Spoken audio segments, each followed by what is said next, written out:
มาเมืองนอกได้5 เดือนเอาเมียใหม่มาอีกเลยพี่น้องมาคอยบอกให้ แต่คอยสิบอกเด้อพี่น้องเด้อกรณีนี้ก็คือส่งเงินพร้อม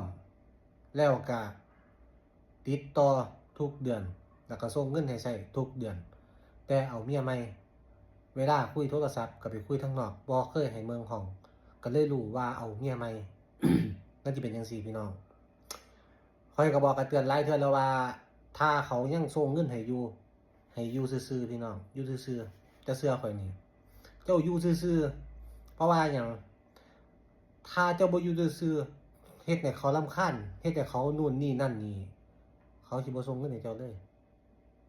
ข้อยสิบอกเขาสิบ่ส่งเงินให้เจ้าเลยแล้วเจ้าก็สิบ่ได้มีเงินใช้แล้วเจ้าก็สิได้ไปหาเงินเองถ้าในเมื่อเจ้าของยัง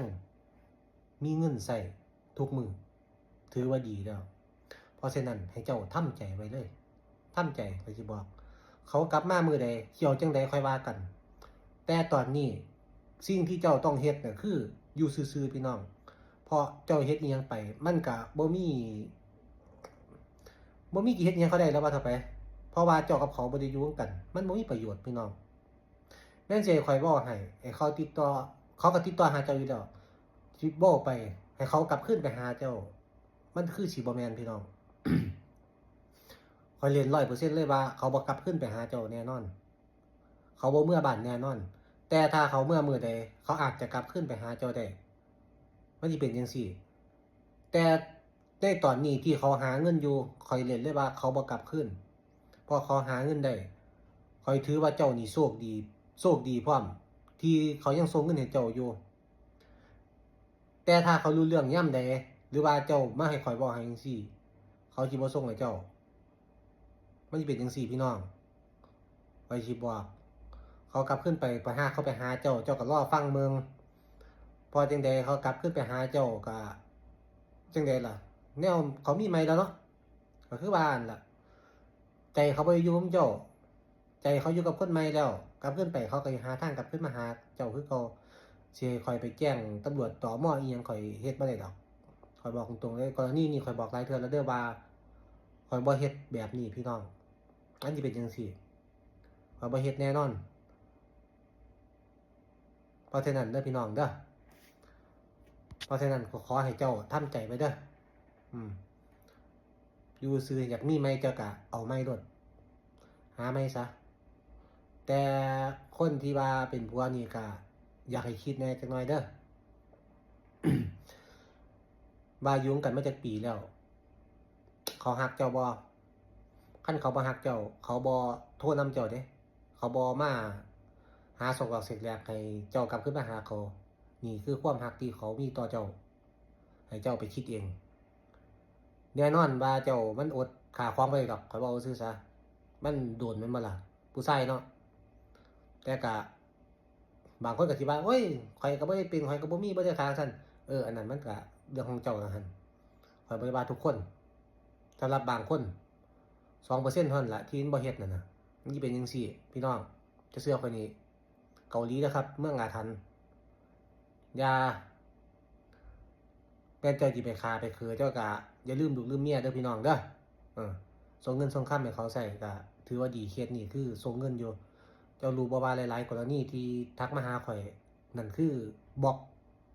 บ่ติดต่อเลยบ่ส่งเงินเลยนั่นคือเขาโชคร้ายแต่เจ้านี่โชคดีถือว่าโชคดีมากที่เขาบ่บล็อกเจ้าที่เขายังคุยกับเจ้าอยู่แสดงว่าเขายังฮักเจ้าอยู่แต่เขาอดเสื่องบ่ได้ซื่อๆมันสิเป็นจังซี่จำไว้กลับบ้านไปบ่แน่ เขาก็อาจจะกลับไปหาเจ้าก็ได้มันสิเป็นจังซี่เพราะฉะนั้นอยู่ซื่อๆจะเชื่อข่อยนี่บ่ต้องไปเว้าบ่ต้องให้ข่อยบอกดอกข่อยสิบอกชื่อออกเสียงบอกจังหวัดบอกอำเภอบอกตำบลบอกออกหมู่บ้านอันนี้ข่อยแค่อยากเว้าให้หลายๆคนฟังเตือนให้ฟังซื่อๆมันสิเป็นจังซี่คอมเมนต์ได้เว้าได้ข่อยเว้าถูกบ่ถูกอิหยังคอมเมนต์ได้เขาบ่ได้ว่าแต่สิ่งที่ข่อยเห็นสิ่งที่ข่อยรู้มันสิเป็นประมาณนี้ข่อยเฮ็ดเพจมาหลายคนเยอะแยะมากมายหลายซะเหลือเกินที่ทักมาหาข่อยบ่ว่าจะเป็นเรื่องต่างๆนานาบ่ว่าจะเป็นเรื่องงานเรื่องผัวเมียแล้วก็เรื่องเจ้าที่เรื่องเฒ่าแก่ ทุกเรื่องนี่คือข่อยรู้ข่อยถึงออกมาบอกให้หมู่เจ้าฟังมาเตือนสติให้หมู่เจ้าฟังสรุปแล้วก็คือถ้าผัวผู้ใดยังส่งเงินให้อยู่ซื่อๆพี่น้องคันเขาบ่บอกบ่หยังเจ้าอยู่ซื่อๆจะเชื่อข่อยนี่แต่ถ้าคันเขาบ่ส่งเงินเขาบอกแล้วเรียบร้อยข่อยก็สิบอกให้มันสิเป็นประมาณนี้หลายเคสที่ข่อยบ่ได้บอกให้เพราะว่าหยังติเพราะว่าข่อยคำนวณมึงแล้วว่ามันยังดีที่เขาส่งเงินให้เจ้ามันสิเป็นจังซี่ข่อยเลยบ่บอกให้แต่เคสนี้ข่อยสิมาเตือนซื่อๆประมาณนี้เด้อพี่น้องเด้อก่อนสิส่งกันมาก็ทำใจไว้ก่อนถึงจะดีนํกันปานใดก็ตาม อยู่กันจักปีก็สร้าง เพราะถ้าบ่ได้อยู่กันแล้วโตห่างกันแล้วอีหยังจะเกิดขึ้นหมู่เจ้าบ่สามารถรู้ได้แน่นอนมันสิเป็นจังซี่บางคนก็สิว่าโอ้ยผัวข่อยบ่เป็นหยังดีอยู่กันดีคักบ่เคยมีเรื่องผู้หญิงผู้ใดอันนั้นมันอยู่กันมันอยู่บ้านอันนี้มันอยู่ต่างประเทศผู้ชายมันสิมีสักกี่คนที่จะอดเซิงได้ก็ถามแน่เอาตรงๆโลดมันสิเป็นจังซี่เครียดให้ข่อยก็เครียดโลดข่อยเว้าเรื่องกินรับได้ก็ได้รับบ่ได้ก็บอกข่อยไปเอาจั่งซั้นเด้อพี่น้องเด้อตามมันละความ